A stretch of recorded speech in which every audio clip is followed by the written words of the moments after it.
After the game, it's the aftermath. Win or lose, we still wave our commander's flag. Riding with wit, under center, making the pass. Jahan Dotson, young rookie, making a splash. That burgundy and gold, that's what we about. Jonathan Allen knocking QBs to the ground. We die hard and nobody can shut us down. Cause this is the greatest show in town. Let's go! Go, go, go, go.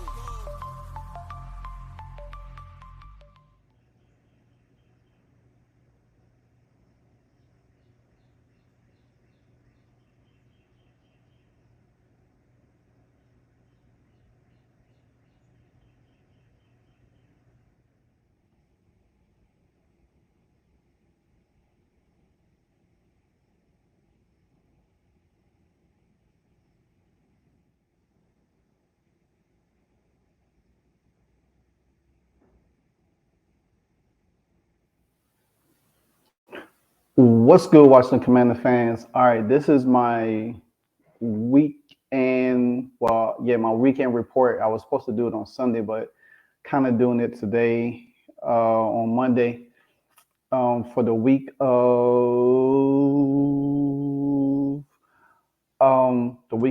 Sunday. Well, the week of actually Sunday the 28th through the not January, but June the 4th. But nevertheless, I want to cover some of the things that, week 2 of the OTA, some of the stuff that Jack the Real was talking about, Terry, Eric the Enemy, and everything like that. Most of the stuff that they have talked about really, it actually is beneficial for the team. It kind of like helps the team and see what the team is has improved at, has did some great things. Some of the rookies like Quan Martin, Emmanuel Forrest, even Emmanuel Forrest one-on-one with Terry and Jahan Dotson. Plus Cole Turner has looked good. But the main thing that I want to focus on pretty much so is the fact that the Washington Commanders pretty much have had, to me, I think, a very solid offseason, a very solid draft. Even though, spite for some of us that didn't feel like Emmanuel Forrest was the right choice, but I think for what the team is trying to build and trying to do, then I think that will be like very, very, very beneficial for this team. Now, I want to start with Jack Del Rio.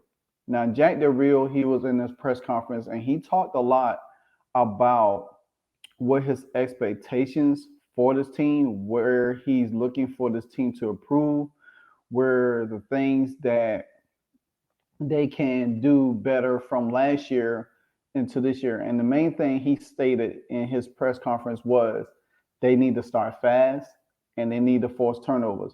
And turnovers is something that we didn't have a lot of last year. Now, we fixed the one part of the defense by generating sacks, which 2 years ago, we didn't have that. We didn't have that solid ground of getting to the quarterback. That's why we went out and drafted somebody like Montez Sweat. That's why we went out and drafted somebody like Chase Young.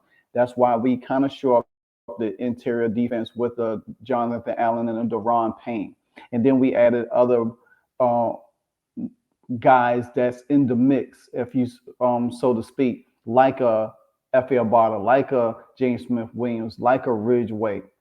So we wanted to put more pressure on the trenches of other teams' offensive line. We wanted to put a lot of pressure on teams that really like to run or throw the ball a lot more so throw the ball more. So, and Jack Del Rio also stated that how this defense has improved last year in third downs, which that was one of another key areas that Washington had a lot of trouble in their defense is third downs. Now, I will do an overall defensive unit video, separate video probably later in the week of what's the expectations for this team going into next year and how can they build on for what they did last year. Now, the Washington Commanders, like I said, their defense last year was predicated on getting to the quarterback, generated sacks, stopping the run, which we did really, really well. And third downs. We got off the field on third downs like we're supposed to. There were some areas that we still had trouble in on third downs, but that came to like, guys getting injured like Cam Curl, Benjamin St. Jude's, and then we didn't have like a solid unit of corners that could, or safeties that could come in and take their spot to where it could help us sustain certain drive, getting off the field a little bit more. And even though it was, we had some success, but there was always room for improvement for this defense. To me, I said this defense was a top 5. We finished top 7 last year. I think we could still finish top 5 this year. I think with the back end improving a lot, I think that's going to create a lot of the things, especially when it comes to us getting turnovers. Because if you think about it, if the defensive front of our front 7 gets pressure on the quarterback, that forces the quarterback to make uncharacteristic mistakes. Like we could have a safety or a box corner come in, strip the ball, get a fumble, or one of our defensive linemen or linebackers tip the pass, we pick it off for an interception.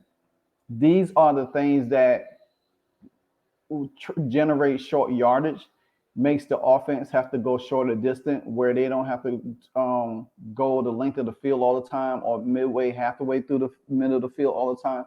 So all of this stuff is predicated like defense. The saying always goes, defense wins championships.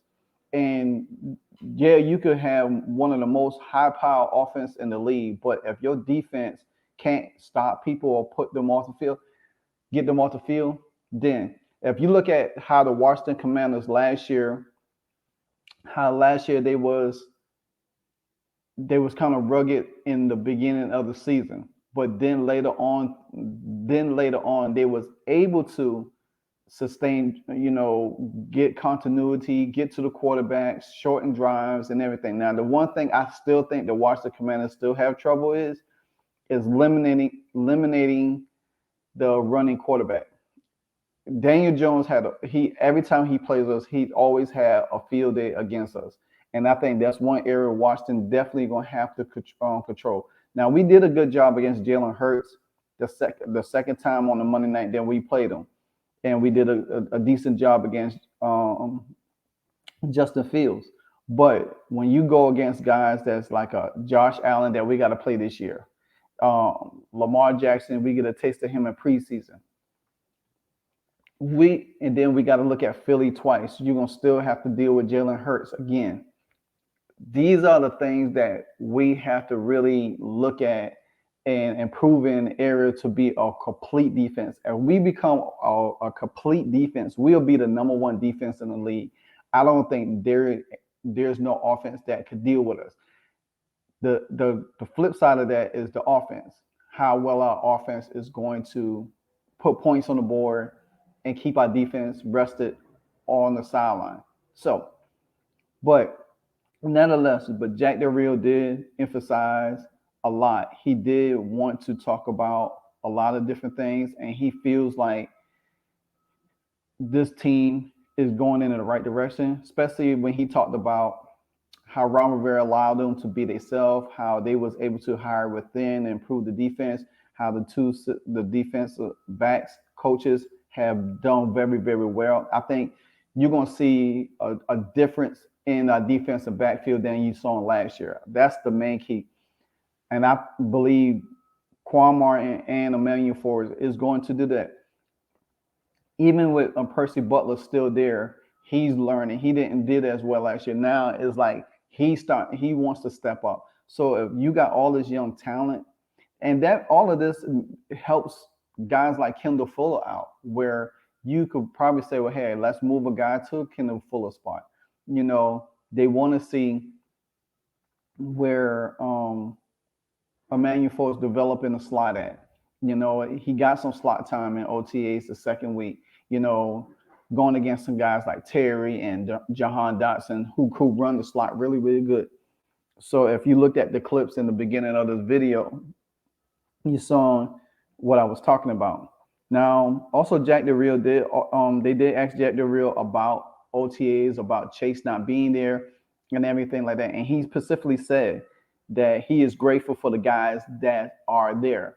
And that to me, that says that he wished Chase was there because he knew how important that Chase coming from injury should have been there. Now, a lot of people talking about, well, he's not there. Now he showed up for mandatory camp. That's fine. I don't want to hear no talking from him. I just want him to go out there and produce. If he goes out there and produce, I'm cool with it.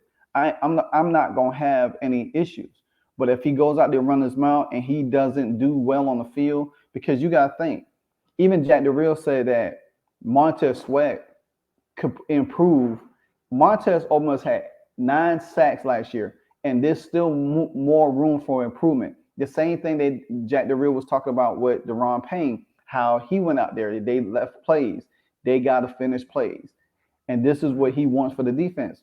Yeah, you're getting all these sacks, but you still got to finish plays. If you get finished plays, you'll be able to get a better paycheck, you'll be able to get better numbers on the field. And that's what I'm thinking that Jack Del Rio wants for Chase Young. He wants Chase Young to come in and be the leader that he is. Don't come out there talking. Don't be no fanboy to the opponents or switching jerseys off that. Because me personally, if we lose a game and I see Chase Young out there switching jerseys with Aaron Rodgers and we just lost, I'm going to be pissed off. Because me personally, you talk that trash like when we play Tom Brady in that playoff game, you talk about, oh, we want Tom Brady, we want Tom Brady. Now, we beat Tampa 2 years in a row last year and the year before, I think. Last year and the year before, or the year before, whatever the case may be. But the LTAs is important. It's not mandatory, but it is important. And like the real say, he was happy for the guys he had there because he was able to do some things with these guys. And that's all I want Chase to realize. Yeah, you might not have to show up, but you're in a contract year. I don't care about Montez because Montez produced last year. He had almost 9 sacks last year. Now he could get better. Charles Leno, he'll be there. So this is the thing. He shows up, I'm good with it. Now, Jack Del Rio also talked about a lot of different things. He talked about how he's excited about Emmanuel Forbes, Quan Martin, how they have came in and followed the process and did the things that they were supposed to do as rookies coming into the unit. So that to me shows that Jack Del Rio is very excited about the defense, and I think he has now the defense that he had envisioned when he first came to Washington. Yeah, I know we beat up on Ron Rivera a lot, which I do. I'm not gonna lie because I expect more. Because I've been knowing this franchise for a long, long time. I done seen what talent is, and I done seen what coaches is. And they got this team has talent. They got phenomenal talent. And if they don't put it together on the field, it's just going to make us look bad again. So I feel like at the end of the day, this team is in the right spot for excellence. Now, I do want to, moving on, I want to talk about Eric Bieniemy, his press conference and, what some of the things that he has helped these guys done a lot. I think to me, Eric Bieniemy has became a godsend to this team. He has become a godsend to this team because we had Scott Turner. It was a time that we was scratching our head about bonehead decisions, and knowing that we went into the offseason looking for better production, especially when you got a young quarterback as Sam Howell, in which, now the media is kind of like showing a little love, but not a lot of love. for Sam Howell. But the thing about it is that we had to go out and find a coach that's very innovative, an offensive coordinator that's very innovative, an offensive coordinator that knows the X's and O's, know how to get the best out of his players.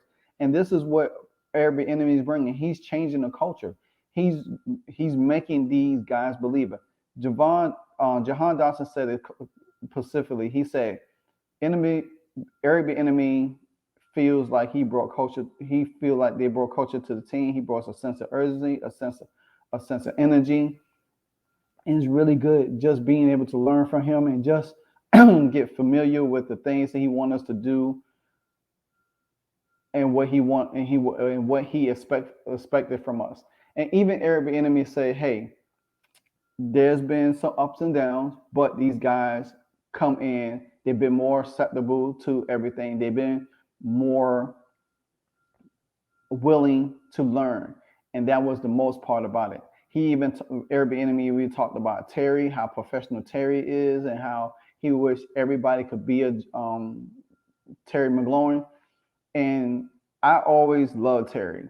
Terry reminded me so much of Santana Moss. He reminded me of Gary Clark. He reminded me of Ricky Sanders. He just has that Art Monk feel to him, and he's smart, and all he wants to do is be the best. And I felt like the way this team was going under Daniel Snyder, it felt like we was going to lose some of these great players. I just read a tweet today that shows Trent Williams' stats, his career stats, and he actually could be a first round Hall of Famer, a guy that we wish we could have kept as a cornerstone for this offensive line.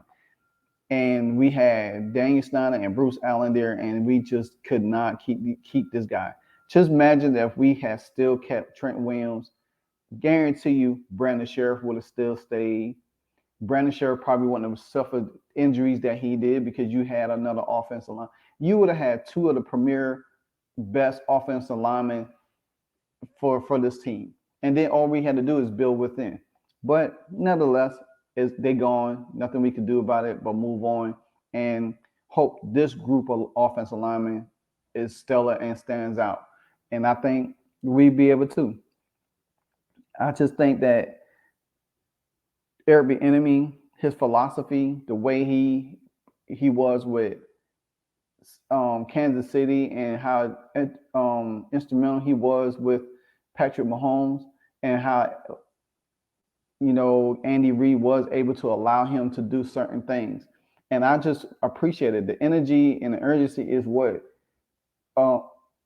is needed with this team. If you think about it, one of the common occurrences for the Washington franchise has been they have not started a quarterback in week 1 since Kirk Cousins started on opening day in 2015, 16, 17. Then other starters like Alex Smith in 18, Case Keenum in 19, Haskins in 20, Ryan Fitzpatrick 21, Carson Wentz in 22. This is the first time that we able to have a rookie quarterback that could start week 1 and start in the next 5 years. If Eric Bieniemy gets what he wants out of this team, this offense, and Sam Howell, then pretty much we say, hey, we got our guy. And I still think, I do think Sam Howell is the guy. I think Eric Bieniemy presence is making Howell better, because if you think about it, Eric Bieniemy's offense is no different from what the offense that Sam Howell ran in North Carolina. And Eric Bieniemy he's going to expect more. He's really going to expect more for these guys.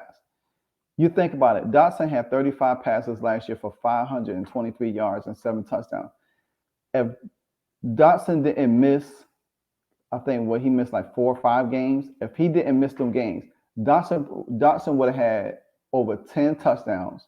He would have had 1,000 yards for his rookie season. He would have easily won Rookie of the Year over the other Ohio State wide receivers. He would have won it easily. Just imagine if Brian Robinson was there the whole year, what he would have been able to do. Just imagine now what these guys' production would be like with Eric Bieniemy, where Jahan will fill in more, where Terry will be in more, where Brian Robinson, where Antonio Gibson, uh, someone like a Cole Turner, Logan Thomas. There's going to be so many movements and gadgets on this field that it's going to confuse a lot of teams. A lot of teams going to come out and think that, hey, we the same Washington Commanders. But the thing about it is, we going to start hitting teams. We're going to start punching teams in their mouth, defensively and offensively. I really believe that. I really believe now that we have the right offensive coordinator, that soon most likely will be the head coach of the team. I do believe that's going to happen. I just, in a lot of ways, I think this is going to be the things that's going to happen. And the main thing about it is, Eric Bieniemy describes Sam Howell progress in the offseason. And something that he said, first of all, Sam is a very competitive kid. The thing he loves about him is he's smart. He understands some of the times when he makes mistakes, and one of the things he knows is how he could get better. That's the thing about it, recognizing your mistakes. I'm also going to have another video on Sam Howell, Kenny Pickett, and Desmond Ridder, how these quarterbacks will improve in year 2 versus what their progress was in year 1. So that might be my Thursday video. But he enjoyed watching him work, watching him how he handles the highs and lows, because you're going to have some of that in the course of the season and in the offseason. You're going to have some highs and lows in these games. There ain't going to be like, oh, well, if he has a bad game, then everybody's going to have a knock on him. Nah, it's not going to be like that. Sam Howell, I think he has the attention of his coaches. Eric Bieniemy couldn't been the right, because even if, say, we went out and got Lamar Jackson, Eric Bieniemy would have been the right coach for Lamar Jackson. Like I said, Eric Bieniemy is the right coach for Sam Howell because what he has done with Patrick Mahomes. Now, Patrick Mahomes, I don't think he has a stronger arm than Sam Howell, but I think he has a better touch than Sam Howell. His touches is better. But as Sam Howell learns from Eric Bieniemy and understands this offense and perform it very well at a high level, I'm telling you, I see excellence for this man. I see excellence for this young man. It's one of the things that we need. We need that guy. We need a guy that really is going to come in and handle the offense, get us to where we need to be. A guy that's a leader, a guy that's we have not had a winning culture for a long time. And it's time that we start winning. We get back to the basics of winning, like we used to. Even Antonio Gibson said that he's excited. He's not just excited for himself, but for the team. That's a lot. That's a lot to, to think of, a lot to where a guy that most likely probably will have another role, a different role and everything like that. So that's the thing that we look forward to. It's going to be great. I think it's going to be great for Sam Howell. It's going to be great for the whole team, the whole unit. And I'm like I said, Antonio Gibson hasn't had 1,000 yards in 2021. I don't think we will have 1,000-yard rusher. We could. Brian Robinson could be that guy. Who knows? Brian Robinson, last year he ran 225 times. Robinson had almost 1,000 yards. He had 797 yards. So you think about it. If Brian Robinson didn't miss them 4 games, he would have had 1,000 yards. So him and Terry McLaurin, not Terry McLaurin, but Jahan Dotson could have been the 2 rookies would have in their first season 1,000 yards. And our offense wasn't even that prolific last year. So imagine what our offense could be this year, and then what the numbers of these guys could be. The command, you think about it. Gibson was third leading receiver last year on the team, behind Terry, 77, Sam is 67, and he's bringing in 47. Now, he wouldn't have been the third receiver if Dotson didn't miss time. So, with that being said, just imagine where things get. Just think about this. Eric Bieniemy with Jared McKinnon last year, and he was targeted 71 times on passing plays for 56 receptions for 512 yards. That was a 9.1 yard perception and receiving 9 touchdowns. Trust me, Antonio Gibson is going to get a lot of attention in the passing game because teams are going to focus so much on the tight end, Logan Thomas or Terry, Samuels, or Dotson. And that's where you think about it, Antonio Gibson could excel. He's going to be that X factor that's going to help us a whole lot. If you think about it, even with Gibson under Scott Turner's offense with Carson Wentz and Taylor Heineke last year, he was averaging 7.7 yards on 46 receptions. That number is probably going to go up by another 2 to 3 yards and probably another 10 receptions more this season coming up. So guess what? AG is going to be getting the ball a lot in the passing game. It's going to be a lot of pressure put on a lot of defense because when you still try to cheat up, you got to think about it. Sam Howell is going to be putting pressure on you too by running the ball. He's going to be running the ball. He's going to be able to escape out the pocket. He's not going to sit there and hold the ball like Taylor Heineke did or Carson Wentz did or Ryan Fitzpatrick. He's got a motor behind him. So just think about it. I say Sam Howell stats for next year. For this year would be he would probably average like 25 to 30 yards a rush a game, and I get him somewhere around about 300, 400. Yeah, I'll say about 350 total. And then just think about like I said, the pressure of the offense is going to be accompanied by how well our defense will play, and I know our defense is going to be top notch. This is what we wanted. This is where we wanted to do. I think overall now, like Cody Barton, he has played well. Rick Snyder was raving about him on his channel. Cody Barton is going to help a lot. He's going to help a lot. He's going to be able to make plays, along with Allen and Payne, and also with Jamie Davis there. Once he get his motor fully rolling, after getting that little minor knee scope. So these are the things that the Commanders looking to right the ship about.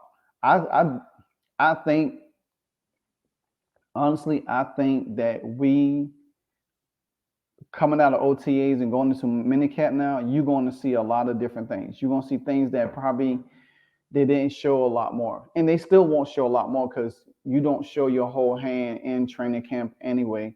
In preseason, it's just one of those things that you're going to.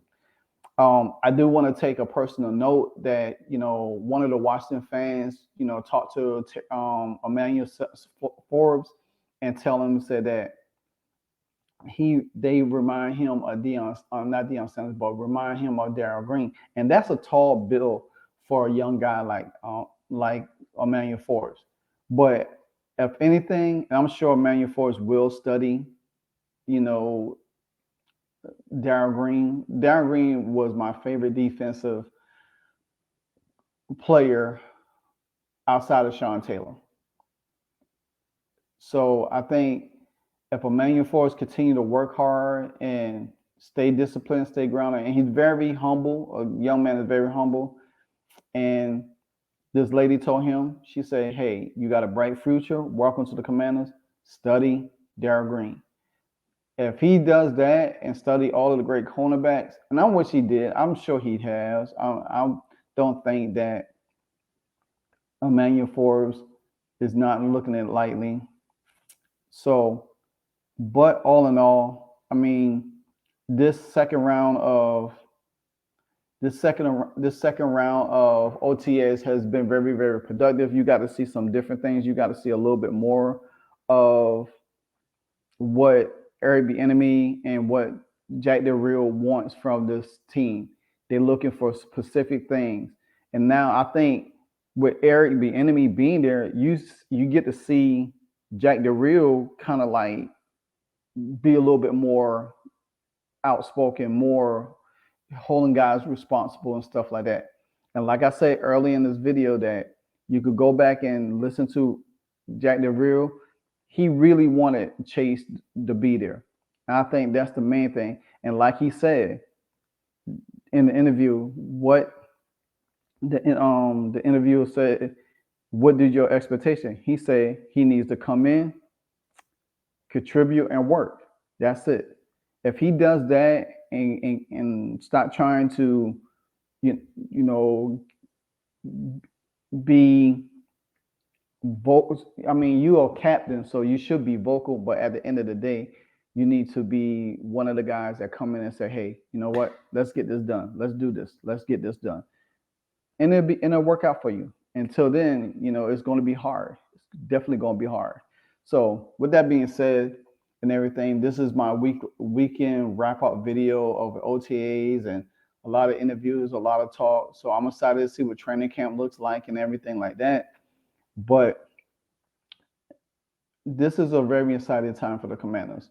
Not only with the sale, with new ownership coming in, plus you got new offensive coordinator, assistant head coach Eric Bieniemy. With a new offensive system, you got new pieces. You got Sam Howell, you got Terry, you got AG, you got BR, you got Jack Del Rio, you got Chase coming back, looking for a proven season. You got Montez on a contract year. You got Chase trying to get that 5th-year option pickup. You got Cam Curl trying to get paid. There are a lot of things with this team right now. And if these guys go out and ball out, hey, then the respect and the media will definitely give us a lot of respect, because they will talk. They will definitely talk about us more than we have been talked about in a lot, especially not in a negative light. I think we'd be talked about more in a more positive manner than in a negative light. But at the end of the day, I like where the team is progressing right now.